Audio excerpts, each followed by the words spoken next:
Hello, Joyce. Evening. Okay. So recording is, oh, we lost Chris. Come back, Chris. Recording is in progress. I was going to call this meeting to order as soon as we had a quorum. And Chris should be on in a moment again. There he is. Chris Garrity, you're back. Oh, can we hear you? Nope, you're on mute. Chris, you're on mute. Nope, he's staying there. I know. Oh, okay. Okay. All right. So I will call the meeting to order. It's at 7:34 p.m. We have three of our 5 members here. So we do indeed have a quorum. I'd like to go through the very, very short agenda that we have here. We would like to think about appointing a chair and a secretary for this Main Street Noise and Traffic Subcommittee. Do we have any interest, anyone in those positions? There's so few of us here. What do they entail? What do they entail? The chair, I suppose, entails formulating the agenda for each meeting, and I think informing Joyce that we'll have a meeting. Here's the agenda, and runs the meeting according to FOI rules and Robert's rules. And the secretary would then take down all the notes of the meeting and type them up, and also I believe send them to Joyce, so that we'd have minutes. So Okay. and we will have one, actually we'll have one more member in a second. There's another member joining us in 2 minutes. So is there any Let's just appoint Ira now. We'd surprise the hell out of him when he gets on. Welcome, Welcome, Mr. Chairman. I'm a good note taker. You can't see my notes because I blurred my camera, but I could take notes, but I haven't used Robert rules since, I don't know. I did Model United Nations in high school, so that was a long time ago. Ooh, that's Glenn, good. Yes. I would consider doing it, seeing as there's some continuity from when I started to push this forward on the Board of Selectmen's. So I'd certainly take that mantle on. In addition to the chair also works to help sort of bring everything together so that we can actually get some sort of report at the end. Yes. So that there may be or may not be actionable items for the selectmen to undertake.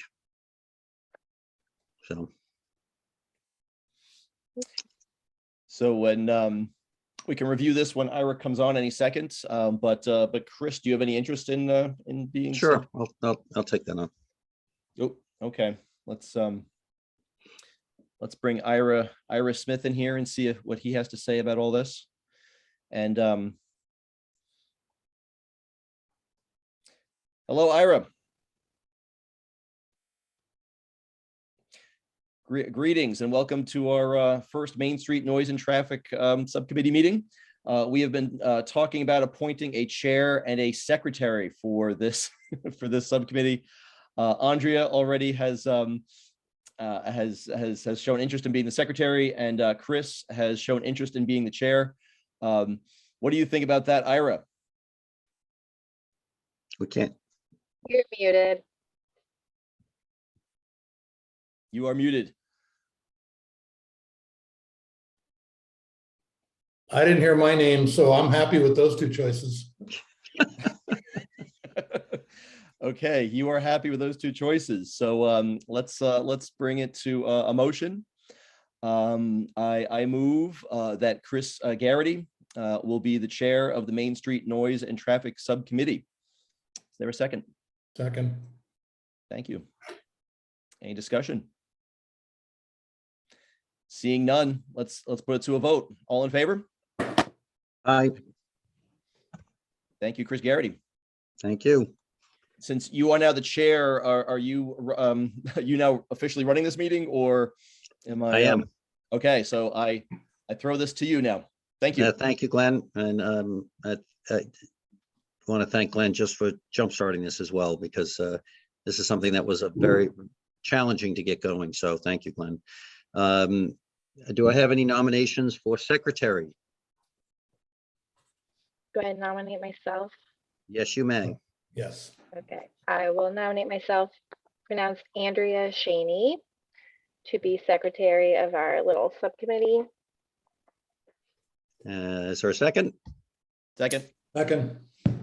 Okay, all those in favor signify by saying aye and raising your hand for Zoom. Aye. So move. Thank you, Andrea. Thank you. Okay, I don't have the agenda in front of me, so let me see if I can't. It's Pull that. Was the agenda attached to the Zoom email? the Zoom link. It is. Okay. So you can go to the Town of Kent website and click January 31st. We're right there. Yeah, I had it pulled up, so let me just pull it up again. I Okay. have way too many tabs.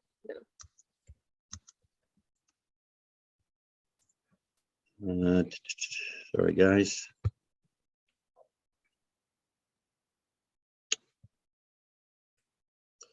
And just as we're meeting here, to reiterate what Glenn let us know is when we're doing a meeting, it can be, it'll be posted on the website.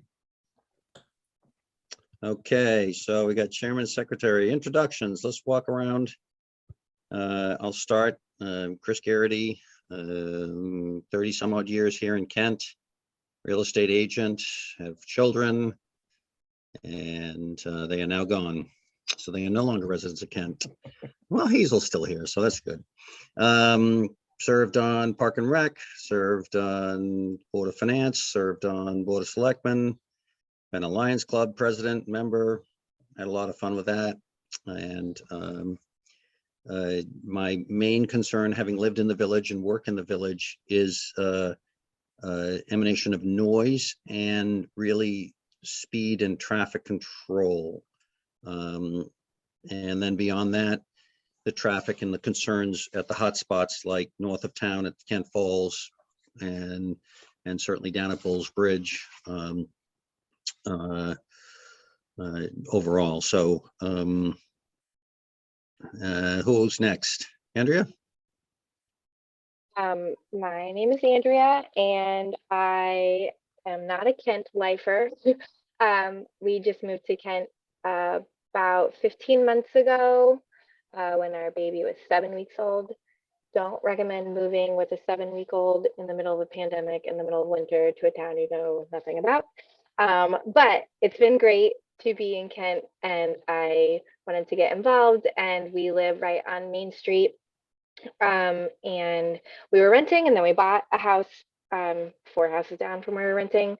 So we're still on Main Street, and I, as a concerned new mom walking to the library almost every day or to the post office or IGA, there's just like, it's people drive fast, but also like there's some inconsistencies with like traffic signage and how to cross at the intersection and different places. And so I emailed Jean about it, and she said, oh, you're on the new subcommittee now since you're very interested in this. But also as a an occupational therapist, I look at like community ambulators and what does it mean to be able to safely access your community.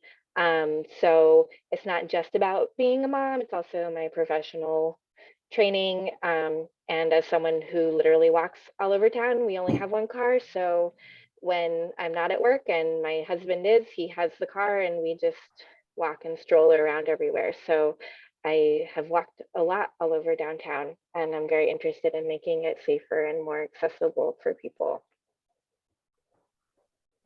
Excellent. Glenn? Hello, I'm Glenn Sanchez. Many of you know me. Been in Kent here for 27 years. I've been working at the Marvelwood School for 32. I moved with the school when we moved into Kent back in 1995. I'm a teacher of history. I'm in advancement. I raise money, do alumni relations, and all of that. I am currently a selectman of the town of Kent. I am also vice president of the Kent Lions Club. I'm active in St. Andrew's Church. My wife Sarah and I have bought a house in Lane Street. We've been renovating furiously for well over a year, and we will be moving in officially in the next month probably. And we've been walking around town quite a bit. So noise and traffic is definitely on my radar. And what to do about it. Both of my kids are in college. They are kind of gone, but they'll come back. Chris, mine will be back. They do. So and I'm looking forward to working with you all on this committee. Thanks. Ira, you've got the Jan Brady box. Is that okay? So I'm I think 26 years I've been here in Kent, directly on Main Street, with what is a real bird's eye view. Someone who worked for us years ago described our front windows as Kent TV, from which we watch the ebb and flow and comings and goings of town. I could be accused of being a little bit of a sidewalk superintendent. I'm out and about quite a bit, and certainly an observer of what's going on. I have always had concerns, as Chris knows, and I'd love to be able to improve some of our current conditions, and that's why I'm on this committee. I Excellent. also live in the village now, by the way. I have moved from the ethereal heights of Sharon to the gritty downtown Kent. Gritty. So four of us we're actually the village people.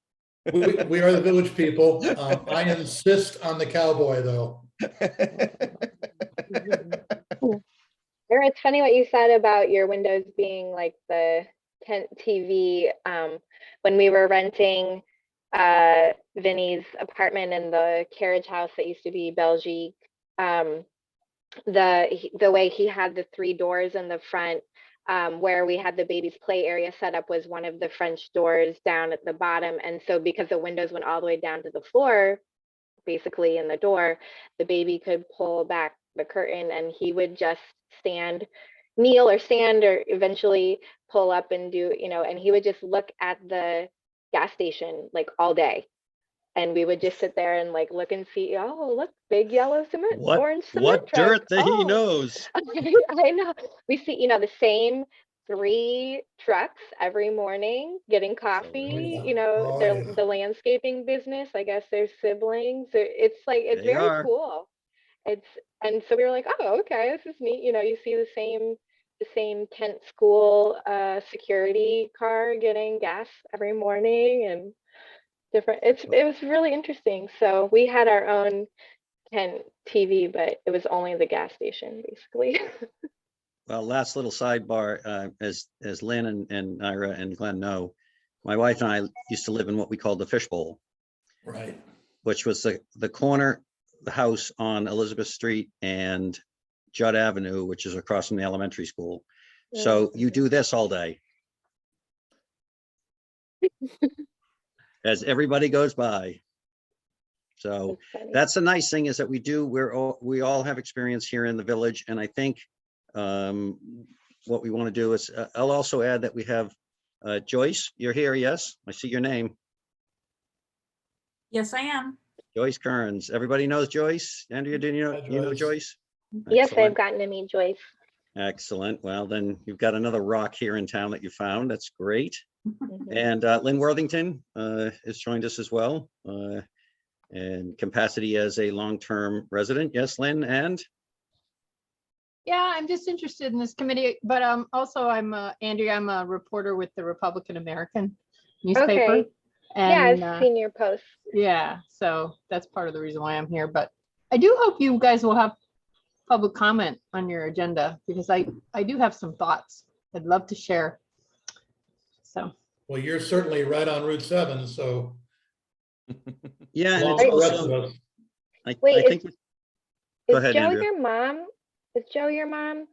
Okay, yeah, yeah. I joined the quilting group, so I sat next to her in a carpool. Yeah, she told me that she had connected with you. So Oh, cool. Great.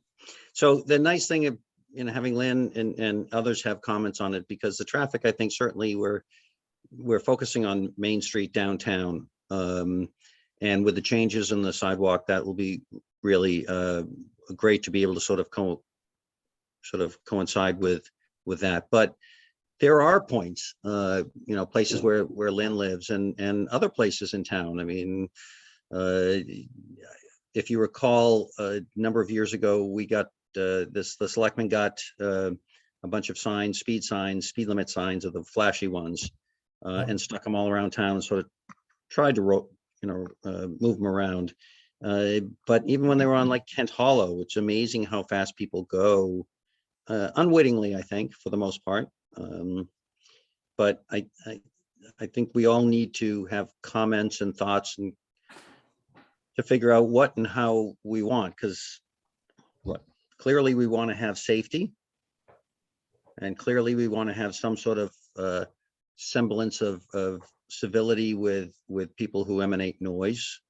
So it's not going to be an easy one. And the solutions, I don't know, I've sort of racked this in my brain a lot. The solutions are not easy. But I think we'll just endeavor to do it. And so Just to pick up on what you said, I think you made a really important point that we should kind of keep in mind, which is this is not just a downtown issue. You and I know in particular, drive all over town. And we know that Skiff Mountain can be, a little wild and woolly, or Kent Hollow, or even Beardsley Road. Somebody passed me the other day. I looked down, I was going well above the speed limit, and apparently they were really in a hurry to get to Lake Warramug. So it is everywhere. It's not just here. And I think that's important that we keep all of that in mind. Yep. So Joyce, do you actually happen to have the charge for the committee at your fingertips, or not? You do, Mr. Garrity. It's on your agenda. It is, but I don't see it. Oh, there it is. Thank you. Oh, yeah, it's above number 1. You are the best. I told you, you're a rock. All right. The charge is to create a noise and traffic committee to make recommendations to the Board of Selectmen regarding noise and traffic issues concerns. Well, that's pretty good. So let's just jump right into next steps, because clearly, the title of the subcommittee is actually pretty much its charge. Right. I think what we want to do is identify concerns and to a degree identify them in certain areas of town. And I think what we'll want to do at some point is dig down a little deeper as to, where the route is. I will say candidly, I believe personally that many people just don't understand the driving laws. They just don't understand them. And maybe they did when they passed the test, but with life going on and busy and all. So that said, does anyone have a thought and idea as to how we want to parse this out? Do we want to break it up into downtown? Yes, Andrea. Has everybody read the 64-page road safety audit that was done in 2016? I think that would be like a good place to start. It's not all, I mean, it is 64 page, it's a 64-page long PDF, but it is not, I mean, 20 pages of that is the what's it called? The submission that the first selectman made back in 2015 or early 2016 to get what is this? The Connecticut Community Connectivity Program to do the road safety audit. Let me put the link in the chat.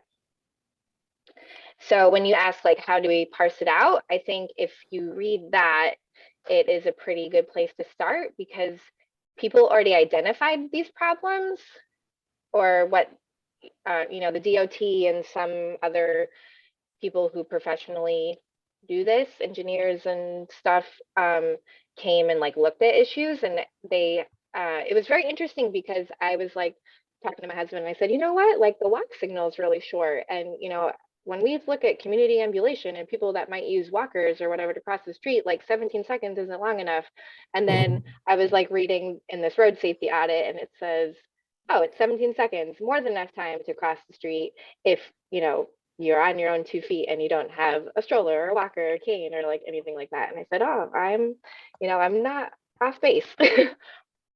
And I think it was an interesting place to be. So the link I put in the chat is that program that did the road safety audits back whatever many years ago, 6 years ago.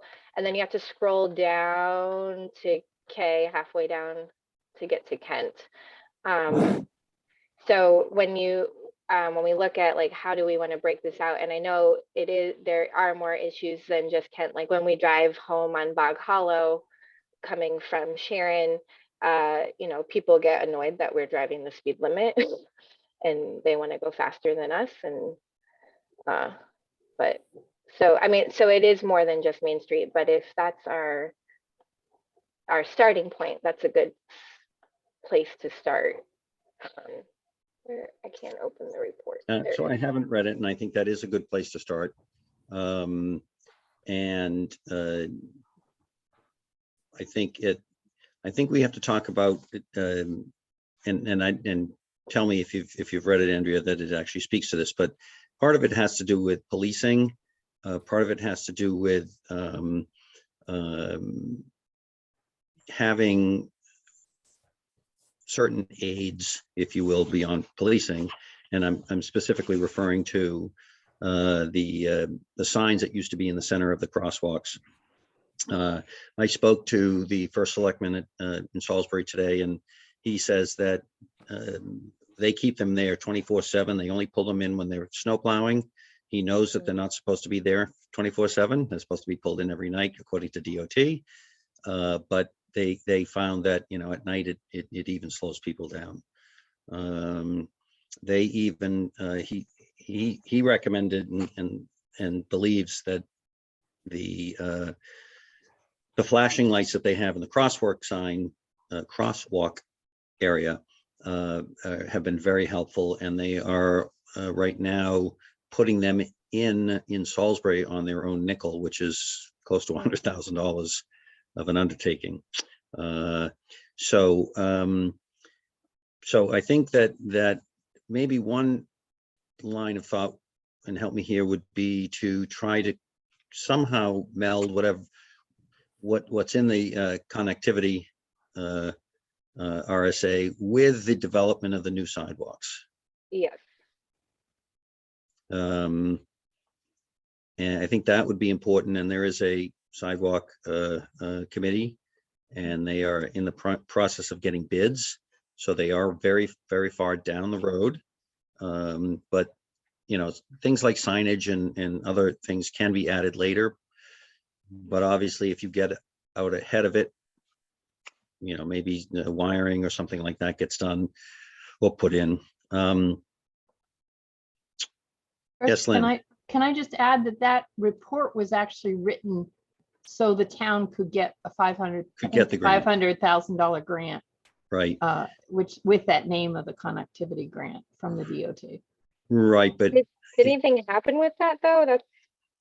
Well, it was a requirement in order for the town to get awarded the grant, and the town did get awarded the grant. And it was a part of the process of looking at what we had for sidewalks. But didn't they also, Lynn, because of considerations, have to cut some of that stuff? One of the recommendations. I am they would, so unclear on yeah. what and what they're actually sending. I looked at the bid documents. I don't think they have included things like lighting, wiring and that kind of stuff, Signage and stuff like Yeah. that, yeah. but I'm not really sure. I'm not I- good at reading bid documents. Yeah, well, they're not always that easy. Well, I'll endeavor to find out what they can do, and I'll bring it back to everybody to see what, at least what the baseline that they're working off of, and then we can see how that works to what we might be able to recommend. Seeing what other towns are doing, what they've done that's successful. So that's one component of it. Does anyone have Just any to thoughts on to like wrap up. policing or anything else, Ira? Chris, just to wrap up what you're saying, so we have kind of a laundry list, if we develop one, of things that are important to coordinate with the sidewalk project, and then maybe the second line is things that are unrelated to the project, right? Correct. In terms of trying to traffic calming kind of things. Mm-hmm. Okay. To that point, Curtis Rand, the first selectman, was told me that the bump outs that they did, and I don't want to create a stir because Right. we're not doing bump outs, but he Right. was saying that they found them very effective. They are. Now, they're appropriate in Lakeville where in Salisbury where the road was a little wider. Yeah. a lot better. It would take out a lot of parking for us, Yeah. which is also a consideration that we have to think, have to be cognizant of. But there's an opportunity certainly with the sidewalk development. Right. So I have a question. So then the name of this committee is the Main Street Noise and Traffic Subcommittee, but the charge doesn't have Main Street in it. So are we going to focus solely on Main Street issues, or are we going to talk about other roadways? Or are we leaving it to simply Main Street? And if so, do we put that in the charge? Ira? I would say that we're not so big where this doesn't cover the whole town. I think what's good for downtown is definitely extends to the outer roads and the smaller roads. So I would say it's one town strategy. So downtown doesn't sound necessary to me. So do we need to change the name of this subcommittee? Do we need to leave it? Well, what do we think? I personally think that in line with what Ira's thinking, we're looking at a sort of a holistic approach to town, but Yeah. realistically, most of the other roads in our town, A, don't have sidewalks, B, don't have considerable pedestrian traffic, and Right. C, technically should be covered by speed enforcement. That's, I think, the primary problem. Agreed. And I think if we focus on Main Street, we have the opportunity, as we said, with the Streetscape Committee. And if we focus on that and really pedestrian safety, that will have tangential ties to what goes on. So changing the name, I don't know if we necessarily need to do that. I think the selectmen, at least when I was on it, the main concern was really downtown and creating the safety, because we have so many different individuals or groups in town. We've got the children who come from the elementary school walking home during the day. We have the high schoolers that come out of Kent School and who come and walk into town. And then we have the local village residents. And then on top of that, we have visitors who come and walk around. So I think, clearly we have to be open and aware to everybody and their needs. And I think if we just take it with a pedestrian focus on downtown, we should be able to extrapolate from there. Okay. And theoretically, you say all roads lead to downtown, I guess. Right. I tried to screen share the RSA report. Is it working? Yep. Yep. Maybe? Okay, so the orange part that they highlighted was the focus of the audit and so that sounds like that's sort of what our focus would be too, right? Based on what you're saying, and okay, all roads lead into downtown pretty much, even if, you know, people are concerned about coming up Bog Hollow and that we go too slow as we hit the bridge and say, oh, we're in town, we're gonna go what we think is appropriate, 25, 30 instead of 35, or people coming blowing past us at 50. So, I mean, I guess that makes sense, right? The orange area, and I know that the audit looked at Main Street, and I know that with the sidewalk committee, the grant was for Main Street, right? It's really only going to be fixing sidewalks. But I think when we look at this, when we look at the policing or the signage or whatever's happening, we need to also realize that people are then cutting off Main Street and going way too fast around Lane to Elizabeth to avoid the intersection. So that That's should be what's part known of as the Emily Hobson shortcut. the Known as the Emily who? Hobson shortcut. Oh, I guess I either haven't met her or won't meet her, or Well, she avoided downtown by taking that route. yeah, it's, I mean, we, you know, so we're over here, and then we, you know, we go library, and then we have friends that live over here. And so if we're walking around, you know, people come flying around the corner. I guess you're gonna go past Glenn's house and then fly past us. And the side, you know, the sidewalks end at a certain point when you're on Lane. So then you have to walk in the road. And the sidewalk is only on one side of Elizabeth. So, and that's part of that issue with the kids coming home from school too, you know, being on the sidewalk side, and nobody really stops at that crosswalk. Even though October 1st, as long as you raise your hand and you indicate you're crossing, everyone's supposed to stop. But I guess it goes back to what you're saying, Chris, about you know, the laws have changed, but if you took your driver's test at 16 and now you're 66, what do you know? Well, we'll have Ira field that question. Oh. Well, I'm just saying, like, we're like the youngest people that I know in town for the most part. So it's a lot less of families and a lot more of people who've been driving for Right. many, many decades. All right. So I appreciate that, Andrea. I think you're right there. Help me, guys. Do you think that part of the safety would be to investigate the foot traffic on Lane Street and Elizabeth Street? Because you also have the Kent school kids who cross there and go up to the Peace Center, as it's known. And although it's not being dealt with yet, it has been bandied about with respect to some sort of sidewalks on Lane Street. And there's obviously a lot of controversy there as well. But how do you guys see?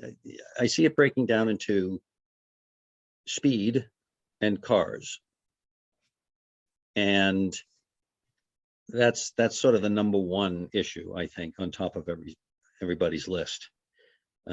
Would you guys agree? Yes, I think what you do for a cure downtown and the main streets that Andrea has pointed out will have residual effects on the side roads. And I think, as you pointed out, some of these cures are a little more difficult. So why bite all that off? You know, I would direct our energies where the majority of the traffic is and where the lack of compliance is. And that's certainly on those two roads intersecting the monument. And where does everyone think enforcement or manners in which of teaching people or reinforcing to people the rules, how do we see some sort of thoughts on that? And my sort of question is steering towards how do we actually bite into it? Because my line of thinking is, if there is a patrolling issue, if there is a presence of police issue, if there's a reminding issue, how do we grab onto that and then find hopefully a solution for that, or something that would work? I've talked to Andrew, Andrew Fisher, the state trooper, at length about this. He's mentioned a bevy of ideas that we can explore. His main concern certainly has been, he polices all over town. And we have just come through a major run through of heavy requirements north and south, especially during hot weather time when visitors are occupying Kent Falls or Bulls Bridge. And while I completely understand his position as a citizen and even somebody who's involved in government, it's I almost don't care. You have to care about also taking care of the downtown. So does anyone have any thoughts as to what and how we want to maybe shape or help work that through?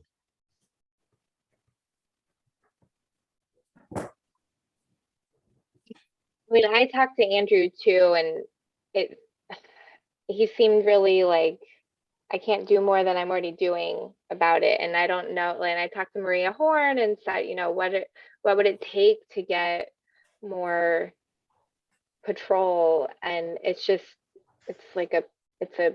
people issue. Like, there's not enough people to be state troopers, and like to get the number of like bodies out here, basically. But then on the flip side of that, the thought was like, oh, well, if I give them a ticket, they're just gonna like speed again next time. Or as soon as I pull them over, then it could escalate very quickly. And, nowadays you don't want to get anything escalated. And I understand wanting to preserve safety too on that side, but it just is like, every night at 8:30, we just hear cars just racing past our house, and like there has to be something about it. It can't just be a free-for-all. Mm-hmm. So I don't know, it seems sad So- to think about it like that. So if we recognize that the state trooper, at least, the trooper program has not only that, but many other things on their plate. And I've talked to Andrew about this. I've talked to other towns about this. I think one of the things we may want to look into or kick around or talk about is, can we get additional assistance? Can we find some other solution? And there are solutions. There's a constable program that are in some of these towns. There are programs where you can hire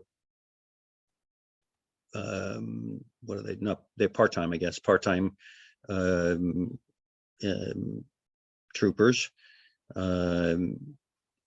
Clearly we have heavy intense time during weekends for the most part, and good weather weekends. So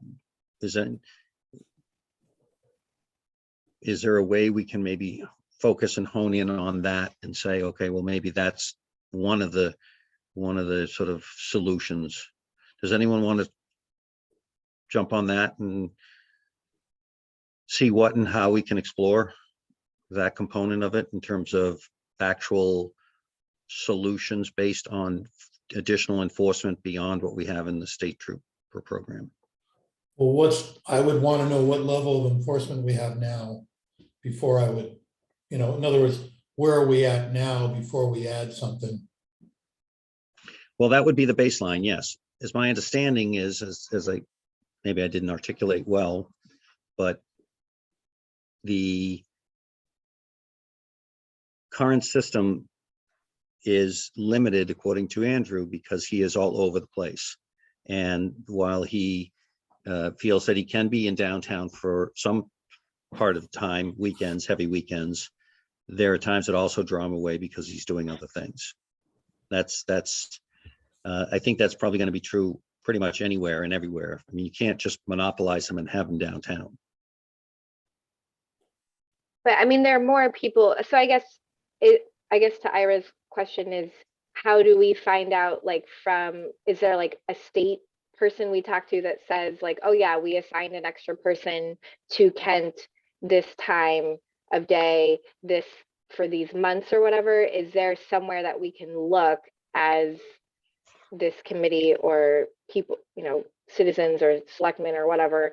Is there somewhere that there's this data out there already that says this is the extra support that we have given, we've already given, we can't give, these are the numbers of troopers we have or whatever? But you're right, Ira, we need to know what we do have, because Andrew is not the only person that he has to have days off. So there has to be, what does it take? When we had the Memorial Day parade, what does that take? There were extra people here.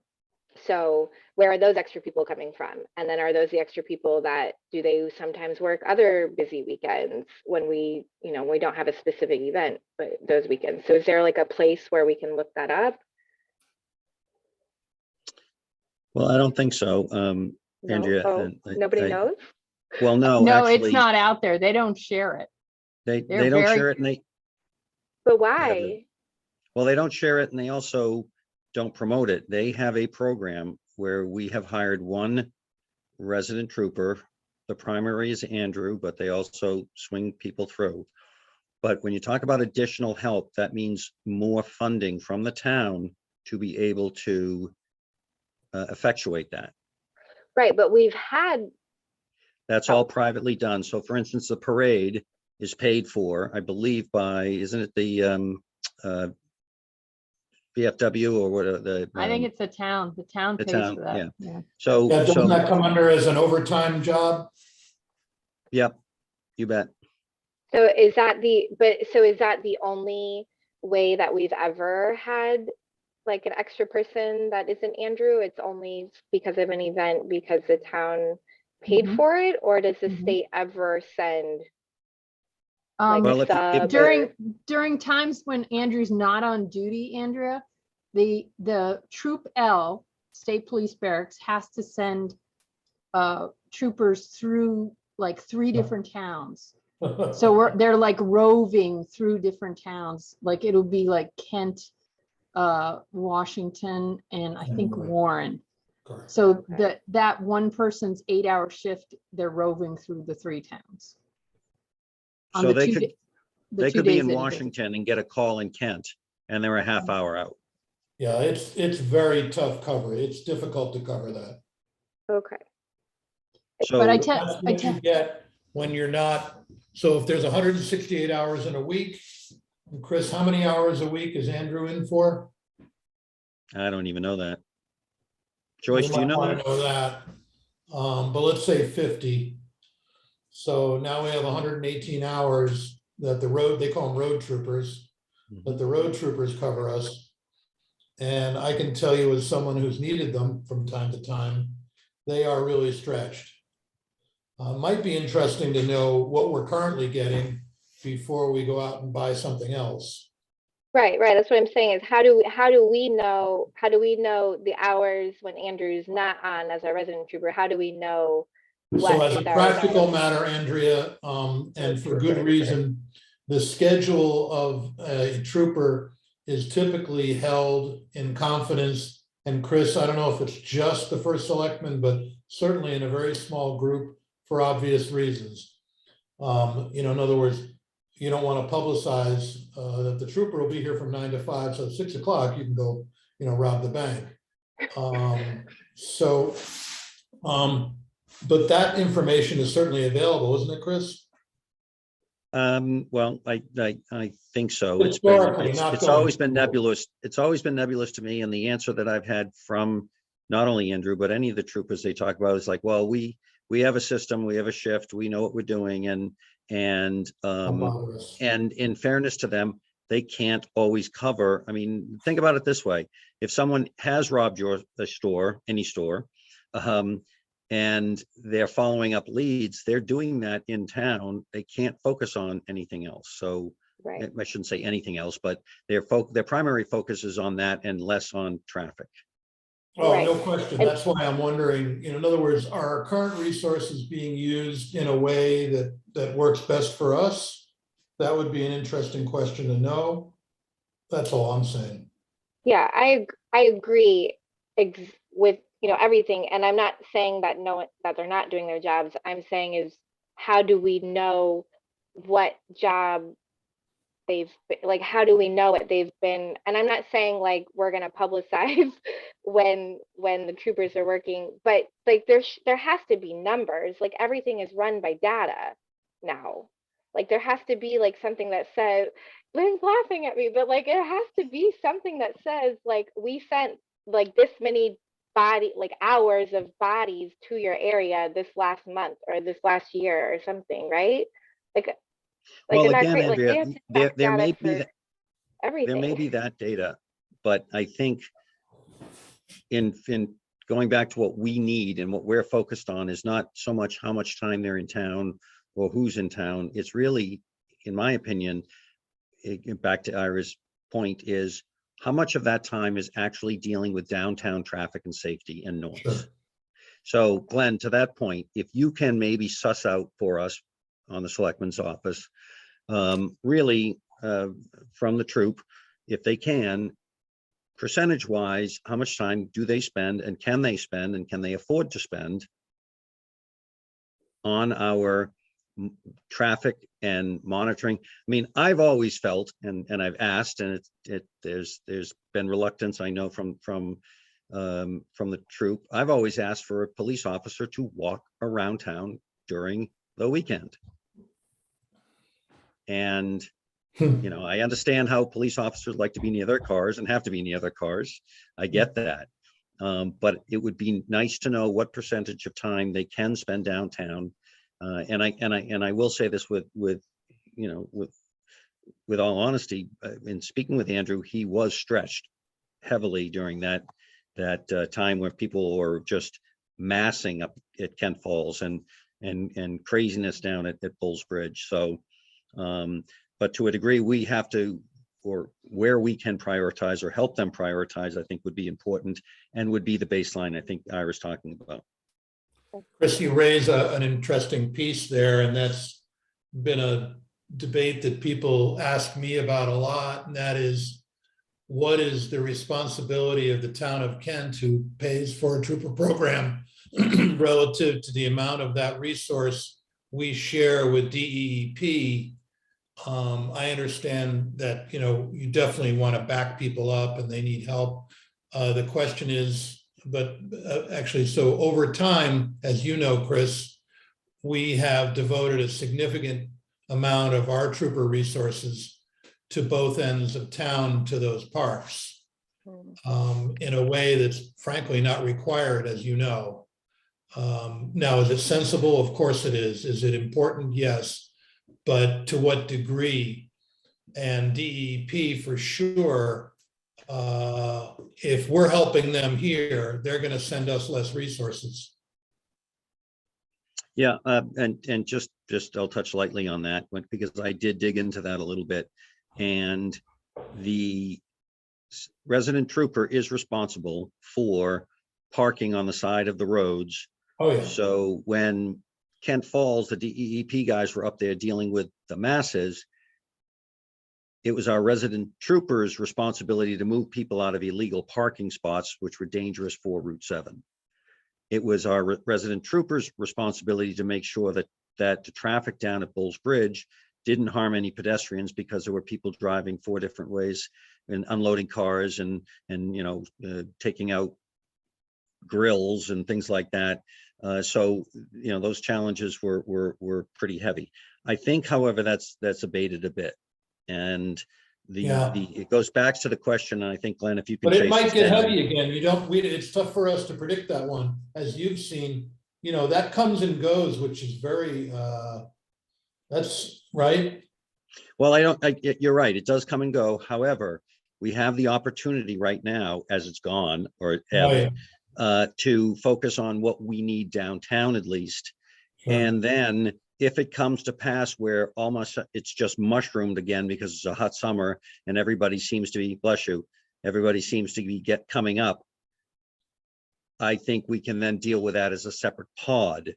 But I Right. think if we've been able to handle downtown with our best recommendations, and maybe if they're followed through and they happen, then when something else blows up in town, somebody else will have to deal with that and figure out the resources. But I think what's imperative is finding out, like you said, a baseline of how much time is afforded for downtown during the weekend, specifically during the good weather weekend specifically, Right. for traffic control and pedestrian management.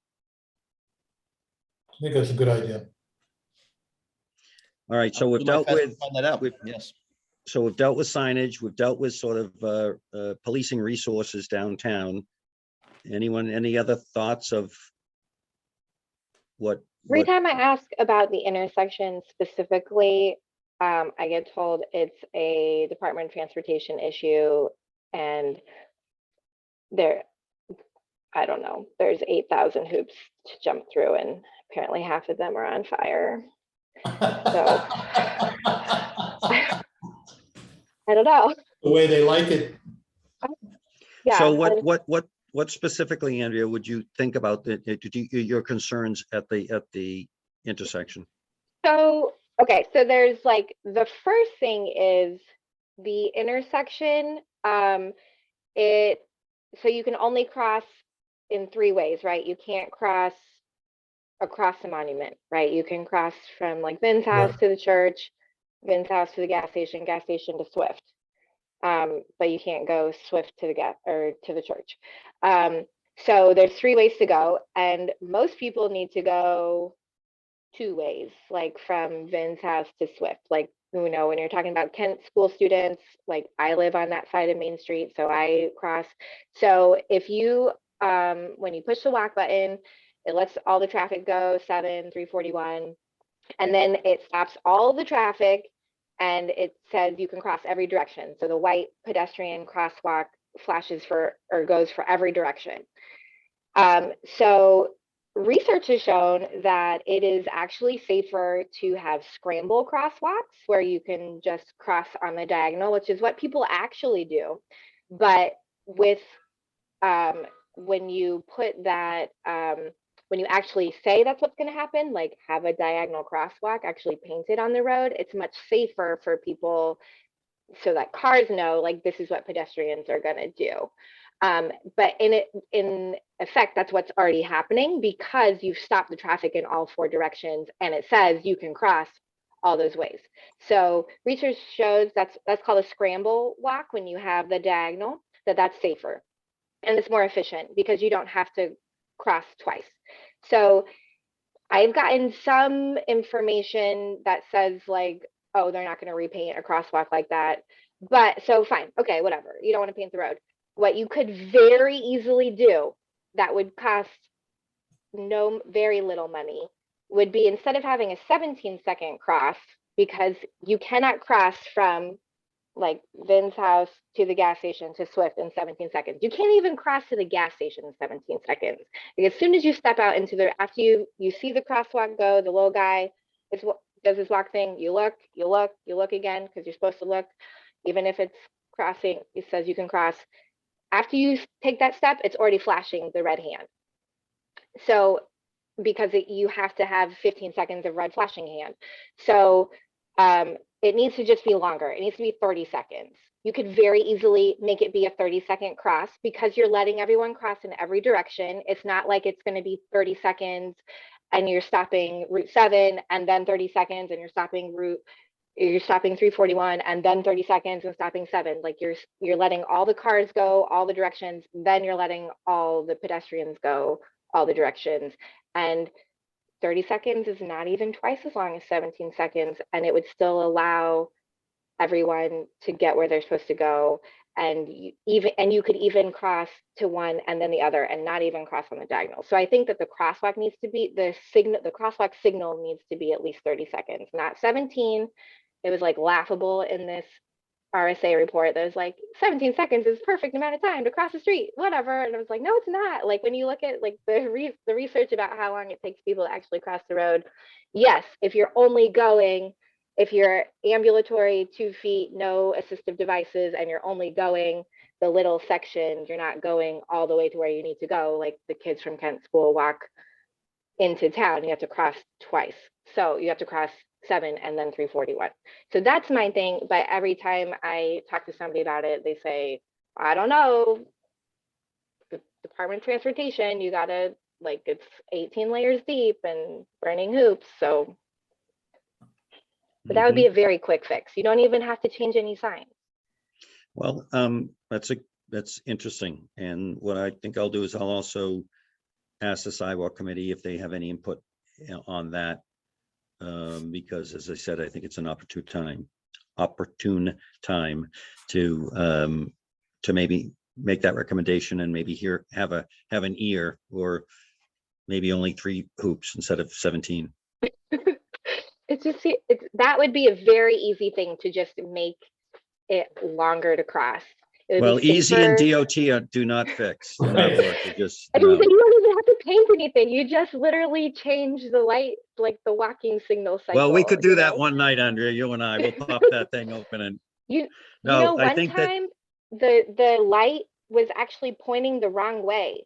Like at the Swift corner, it was pointing, like the crosswalk signal was pointing like up Maple. And so Oh. I just turned it back.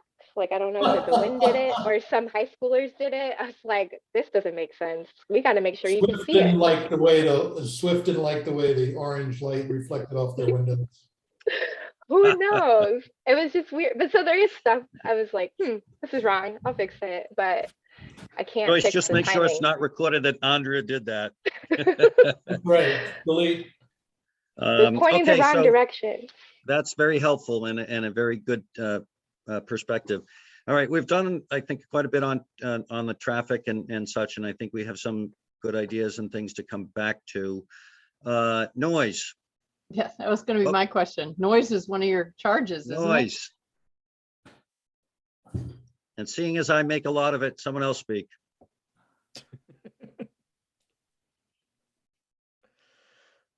I Glenn, do thought you it have would any be thoughts on the? quieter living I- farther away from the intersection, but I was wrong. It's louder closer to the hill, people coming up 7.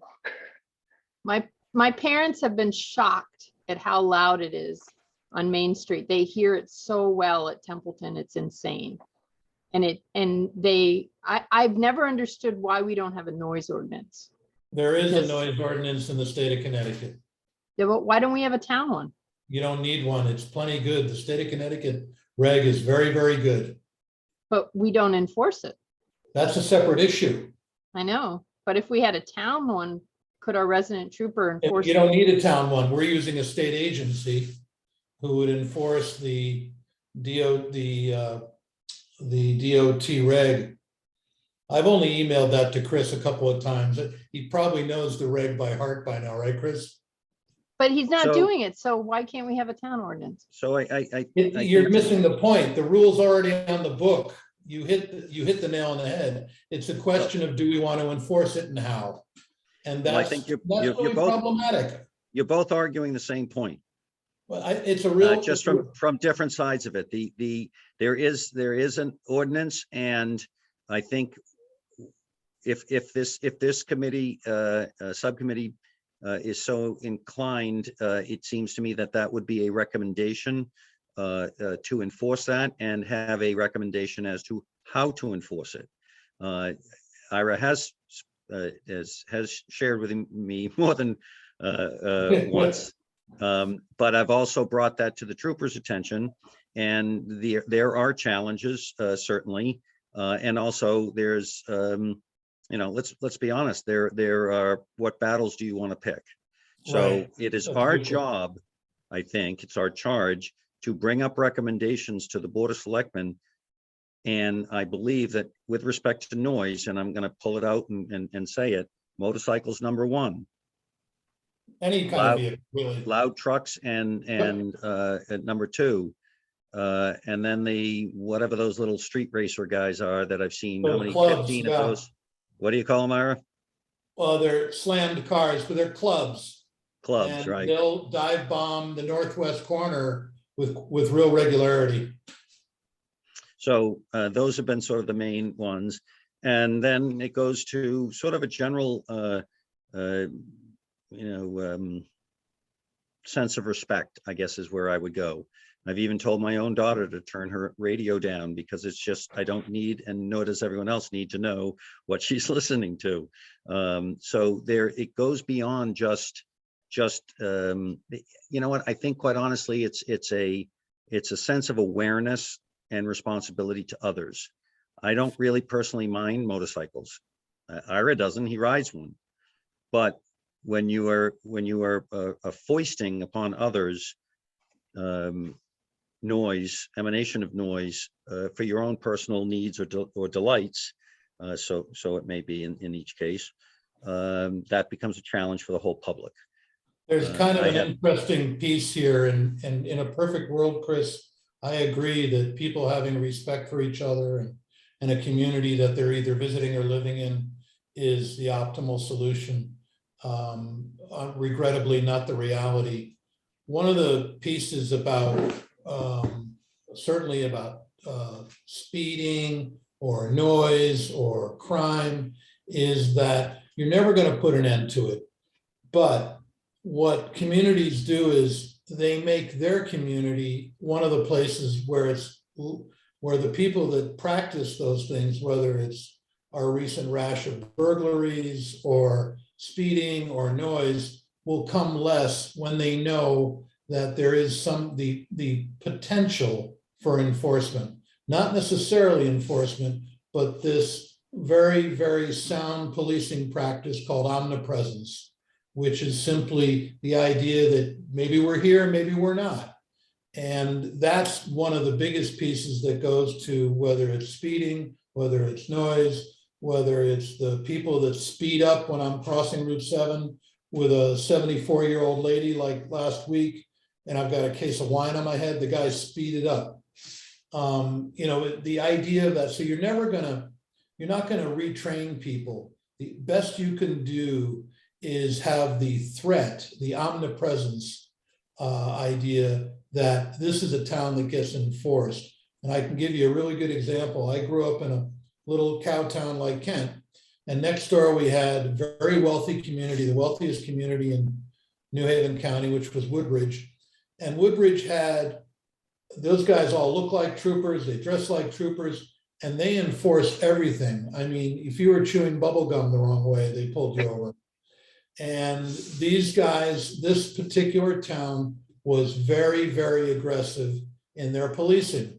So when you have a 16-year-old or however old I was when I was driving, of course it was 16, we don't go to Woodbridge, we go somewhere else. So that is that omnipresence piece. So crime is like mercury. You never really put an end to it. You just want to kind of push it away to somewhere else. And I think that's the opportunity we have here, is to make us less inviting for that kind of behavior through omnipresence. And if that requires another trooper, so be it. I'm not in favor of spending a ton of money more unless, we could get some efficiencies out of that program. But that may be what it comes down to. And it may just be that as a solution for most of what we're talking about here tonight. That was what I was going to ask. How do towns enforce noise ordinances? And you just answered my question with policing. So there's the same with traffic. We have one trooper who needs to be in X, Y, and Z places, looking at traffic and then noise at concurrently. So that seems to be the direction we're going already. Could we I don't know, feign our omnipresence by asking like nicely, like saying like, this is a nice town, can you keep it nice? Doesn't Are work. there, is there, whether it's through the First Selectman's weekly newsletter, It doesn't work. signs on the way into town that say, this is actually a residential road. We're talking about Americans in their cars. Think about it. There's Well, no greater sense of omnipotence than an American in their car, to the point where they're willing to run you over with the child in the stroller because you had the temerity to walk across the street. in a crosswalk with a flag. Right, yeah. So- It's interesting, Andrea, that you say that because two things. One, I know down on Weller's Bridge in Roxbury, there's a stop sign as you come onto Yep. 67 there. And now it's a stop sign and below it, it says, no, we really mean it. Right. And Those so, things can help, but well, again, it's like the They help. flashing speed limit signs. They help. And They then help. people get inured to it and it's just sort of like, they don't see yes, it. exactly. I did secondarily, and I'll disagree with Ira a little bit here. I did and have spoken to a bunch of riders, motorcycle guys, and yeah, they were all guys that I spoke to. So, and I asked pointedly, why do you guys make so much freaking noise? Why? And these guys, most of them said, it's 1%. At And most, maybe 5 at the most. That's right. right. And then Totally they agree. said, and then I said, well, what is the solution? And they said, ticket them. Yes. So let me So- give you the historical piece on that. And that is that since I'm older than most of the people on this committee. 66. Oh, okay. We well, already all right, I established don't- that. I'm feeling young. So at any rate, Andrea just held her head. She can't imagine anybody as old as we are. So at any rate. My parents are in their late 60s. There you That'll go. be enough out of you, Andrea. So, in the past, if you had a loud motorcycle, if your handlebars were above your shoulders, if your license plate was not displayed correctly, as in sideways, if you lacked eyewear, you were pulled over and ticketed. You had a good chance of being pulled over and ticketed. In other words, there was a significant amount of enforcement. Over the last 20 years, that has really degraded. I have my own ideas what they are, but certainly nothing that's empirical. But I can tell you that it has become something that is considered, not a factor. It's an equipment. I know these rules up, down, and sideways, and I would welcome anybody to debate them with me, including law enforcement, but it's an equipment ticket. It is not a moving violation, and it is easily identified. The quickest way that most agencies do it is on everything from your weed whacker to your lawnmower, snow blower, motorcycle, or automobile. There is a DOT imprint in that actual exhaust that says complies with DOT. Next time you look at your lawnmower, check it out. And that's on every single legal exhaust there is. We've gotten to the point now where selling dealers at car dealerships, motorcycle dealerships will actually install illegal devices. In the past, they would suffer fines and lose their license. Now it's not considered any threat to them. So all you do is you look for the imprint. If it's there, it's there. If it's not, it's an equipment violation. What they have to do is get that equipment changed. What does that mean to us? That is that if you do enforcement like that over a period of time, you become the unfriendly town to that population. And to Chris's point, it's definitely less. It's probably 10% or less. It could be 1%. It's very small, but one of them makes an awful lot of noise, as we all know. So I'm- Ira, how does that work with, you're talking about decimal levels, I think. Yep. How does that work with mufflers? Because That's what it's we're just my talking about. anecdotal experience that a young kid with a muffler hanging out that's not maybe optimally working is more inclined to get pulled over than a guy with straight pipes. Yeah, odd, huh? How is it all basically just an enforcement of Selective enforcement. Okay, so I'm sure we've got a lot more we can do. We're For pulling up any of on those, just to follow up on that point, Yep. anybody who wants to look at this, there is, and I'll send some of that documentation out on the programs that other municipalities use. Do we lose him? Just lost him. All right, well, Information. while he jumps back, let's do this. I'm going to work with the sidewalk committee and and talk about the signage and also Andrea's idea of timing on the actual light itself. Glenn, you're going to look into really understanding what percentage of time our law enforcement spends for traffic, specifically traffic downtown. And what Ira doesn't know yet, what he's going to be doing is he's going to actually be really going to sort of dig into that, those rules and regulations about the ordinance. Because at least the way I see this shaping up is in terms of recommendation to the selectmen is having the selectmen really look into proper signage that we think is appropriate for pedestrian traffic and safety, and things like light timing and such. And then Glenn will be able to mesh that with, hey, you know, we only have a certain amount of time to do that enforcement wise. What are the solutions we can look at? And then that enforcement will dovetail with, I think, the noise consideration that we're talking about, which I think is just enforcement. Lynn talked about it. Iris talked about it. And, you know, I just don't know what the limitations from the trooper. It's my understanding from my discussions with Andrews that it is limiting. He has a limited amount of time to be able to do that. Candidly, I think some of it's malarkey. I think a lot of it is, I don't want to do that. I mean, you know, who wants to spank a kid to put them to bed when they're being a brat? But, you know, sometimes those lessons are learned. And, you know, I'm not castigating Andrew or the trooper program. So don't mischaracterize what I'm saying. I just think that everybody in a job has the things that slip under the blotter that they don't do, or that they say I'm going to do later. Thank you for coming back, Ira.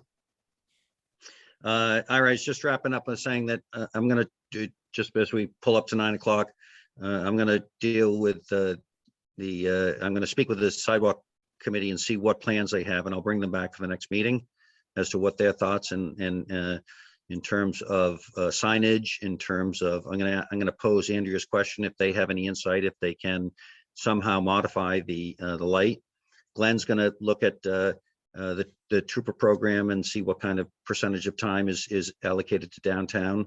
And if we could ask you to really dig into that regulations of noise, and with a bent of recommendation is how to enforce it, or, you know, that we have it, and how do we recommend to the selectmen how we go about, you know,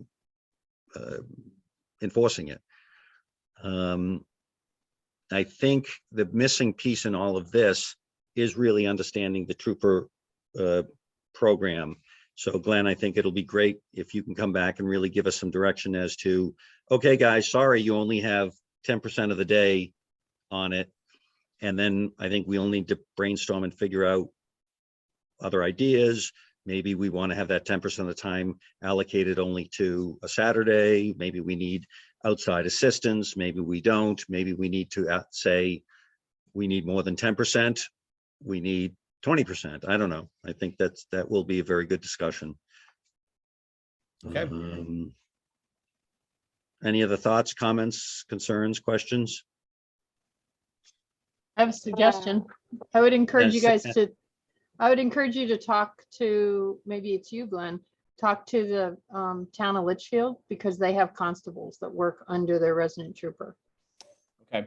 And they do, I think they do mostly parking, but Right. I think must be- Washington also, right, Lynn? I think, I'm not sure if it's constables. I know, No, No, they they don't have have a trooper. constables. They have a trooper, right? Yeah. I think they have 2 troopers. They Right. have 2 resident So- troopers. So Salisbury, as I said, I spoke to Curtis, and Salisbury has a constable program. They do. primarily handle the lakes and the traffic on the lakes. Right, right. And then they do a little bit of traffic control during parades and things like that. I noticed the other day, Roxbury actually has its own police car, and I'm like, if Roxbury has its own police car, Kent ought to have a damn police car. But I don't know who's in that police car, because it certainly wasn't a resident trooper. And if, for those, just to give them, get up to speed, a constable is basically an individual who is charged by the town to do policing, but it's under the auspices of the state trooper. They are directed by the state troop.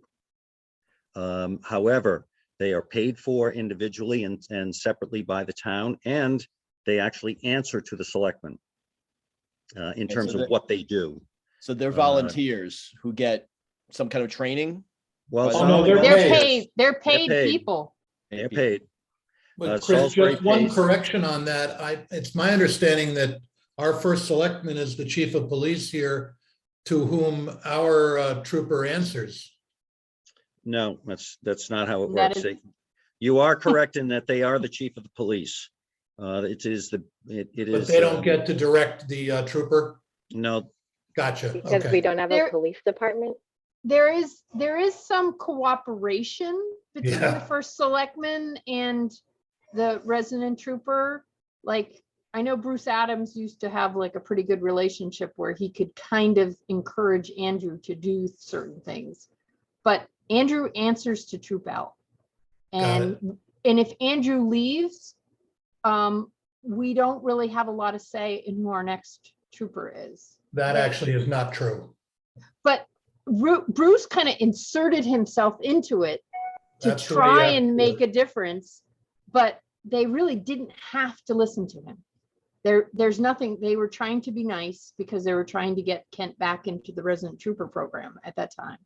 But they really didn't have to listen to them. so just to jump in there, because we walk the fine line of that program. Glenn, I think if you can just help clarify that. And I don't want to keep it, I want to keep it to traffic and noise. Let's see if we can keep it out of, dealing with all the other things that they have to. But what would be good to know is really how much time is dedicated to traffic and noise downtown. And then once we go there, we can figure out alternatives or potential alternatives. See where it goes from there.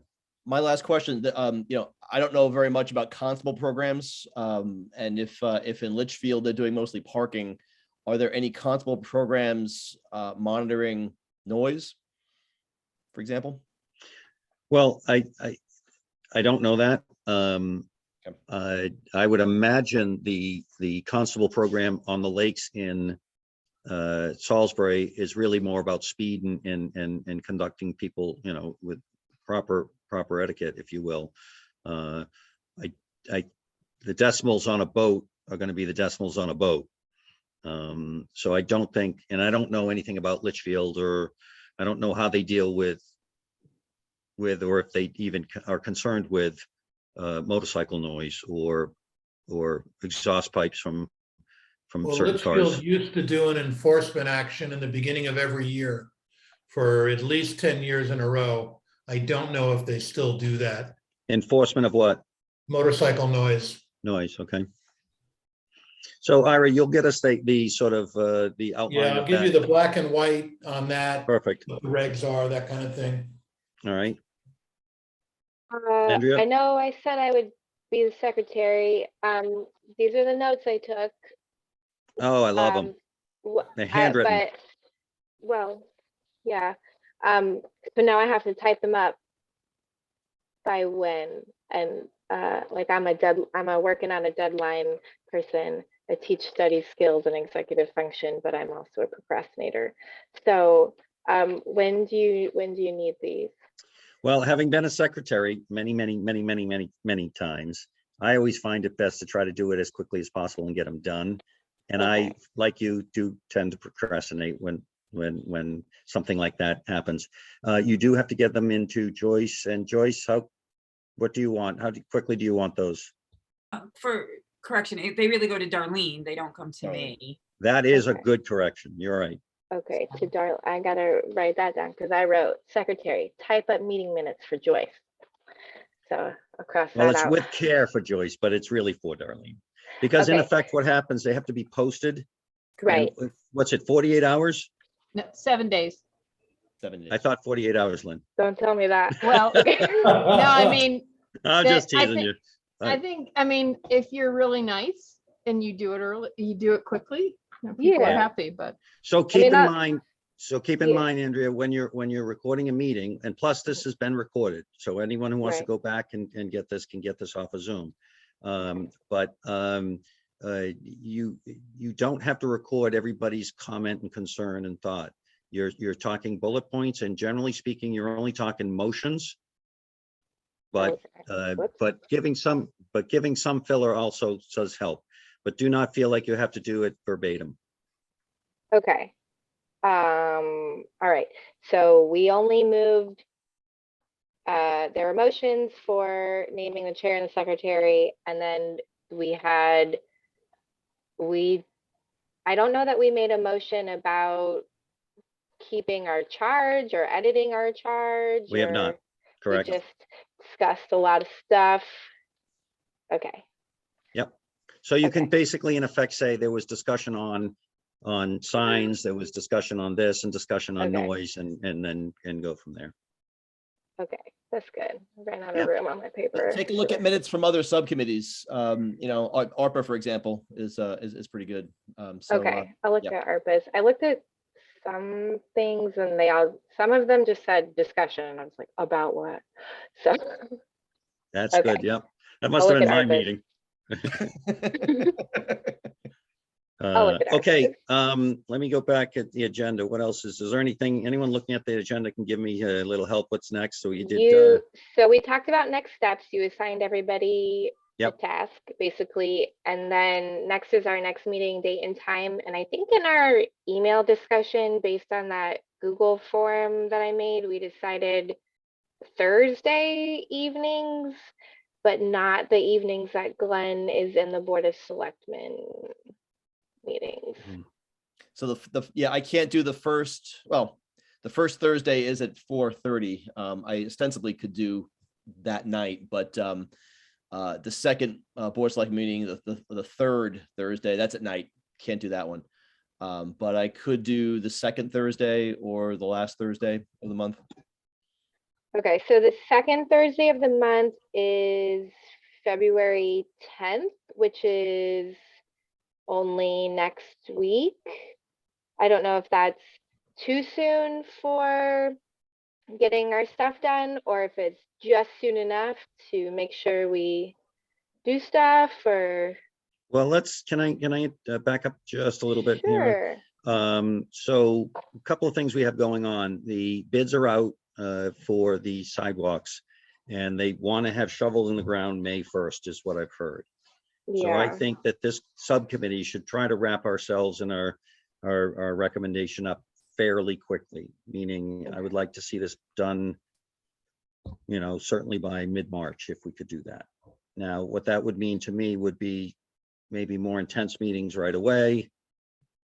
And then writing up of a report, all agreeing on it, and then sending it off. Does that make sense? So yes. it might make sense for us to meet once a week for the first 3 weeks. Yes, And how does that fall with the selectmen's meeting if we did the next 3 weeks, next 3 Um, Thursdays? When's your meeting? I can tell you this. I mean, I know it's Monday tonight. Mondays are clear for me. I don't know how they are for you all. great. I mean, we could do Mondays at 7, even if 7:30 was a little bit later. I mean, a lot of other subcommittees meet at 7. But if Mondays are easier, I'm free every Well, Monday. Andrea, you're the only one that's probably tied most. Yeah, 7's really hard Okay. getting the baby to bed. I could do like 7:15 maybe, but 7:30. Keep it so that 7:30. I'm- Okay. So let's do it 7:30. That's a good idea. Okay. That's fine. And then I am starting training to be a La Leche League leader, and that's happening on Mondays. Okay, Sorry. that's all right. But if you, so the first Thursday of the month is just in 3 days, but the second Thursday of the month is the 10th. So it's a little bit more than a week away. Would that still meet our once a week meeting Yeah. impetus? Okay. Yeah, Glenn, you have your meeting this coming Thursday? This coming Thursday is, yes, and that's at 4 And then you're, o'clock. and then you're free for the following 3 Thursdays. Yep. Okay, The, so why don't we plan on that? Let's convene on Thursdays. What time do people want to do Thursdays? 7:30 would be helpful. So, but Glenn, your meeting on the 3rd, I- this Thursday is at 4, but on the 17th, isn't it at 7? The 17th is at 6:30. That one I cannot do that night, 6:30. but I Oh, can do yeah. the 10th and I can do the 24th. Okay, so why don't we leave open every Thursday? Okay. And then if you can't make that one, Glenn, fine. If you're providing some information, you could add it. But I think for the most part, I don't see this as being very challenging to the degree that we need information. Once we have the information, we need to discuss the information and then come up with a consensus as to where we think we should be able to go with it. So missing one meeting, one person here or there, as long as their information's in, I think we're okay, because ultimately when this is all written up, we'll all go over it anyway. I think there's a question of Joyce on the 17th because she'll probably want to be on the Board of Selectmen call, I'm assuming. So Ms. Joyce is running the Zoom here. I don't know if that's an issue or not. Unless someone else can run the Zoom on the 17th. Joyce, can anyone else run it, or is can you leave it open for anybody, or is it you have to be the host? I was just discussing that with Jean today. We have to decide to get more licenses and Gotcha. So let's do this. I understand that just. let's just we can do all the Thursdays except for the 17th. Let's just plan on not doing one on the 17th. Does that make Okay. sense? Okay, so the 10th, not the 17th. And then the 24th. And then March 3rd. March Right. 3rd, We need it. yeah, we could do March 3rd. Okay, because that's when the Board of Selectmen meetings are earlier in the day. It's at Right. 4 o'clock and, Right. it should finish on time. I don't know, I've watched operative word. 4-hour Board of Selectmen meetings. When they're recorded, you can watch them on double speed in your headset while you're cooking. Not if you're sitting in them. That's what I'm saying, is you just watch them later. Bummer. That's why my mom Joyce, gave you her Joyce, you got that? condolences. Double speed it. My I'll try. mom came to visit for Christmas and we walked into Wilson's and I said, Mom, look, it's Sarah. She directs the library, and Glenn, he's the selectman. And she said, oh, my condolences. She doesn't even know anything about it. Okay, so we have the dates. You can put those in the minutes. That'd be great. Okay. And so I need a motion for the acceptance of those dates. I motion we accept the dates proposed. Second, Second. Second. all those in favor say aye. Aye. Aye. Motion carries. Okay, is there any other business on the agenda that I'm not looking at because it's not on my screen? It That's it. says adjournment. Adjournment. Adjournment. I'll accept the motion for adjournment. Second. So There you moved. go. Okay. Good night, everyone. Good night. Thank you, Joyce. Thank you, Bye. Lynn. Thank you. Thank you, everybody. Bye.